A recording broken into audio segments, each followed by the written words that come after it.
we have the Fibonacci Retracement. It's used to help predict completion points of support and resistance which may occur in the market. In order to make this possible, you will measure the most recent extension point by using one of the Fibonacci levels to support your analysis.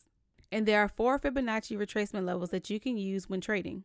You have the 38.2, which is a strong trend, 61.8, which is an inverse golden ratio, 78.6 is the weakened trend, and 88.6 is used for pattern formations.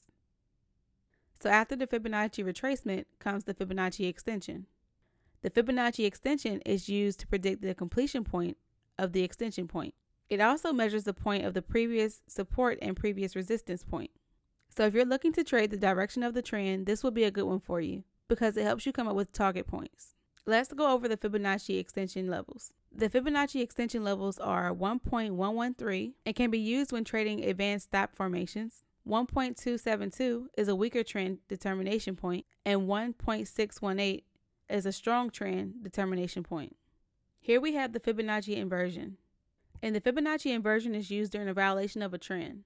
So along with the violation of the trend, you should be looking for exhaustion in the market. Because when a trend has been violated, you will not be able to use the Fibonacci tool normally. So when using the Fibonacci inversion, you would draw out the technique from the swing low to the swing high from the most recent extension.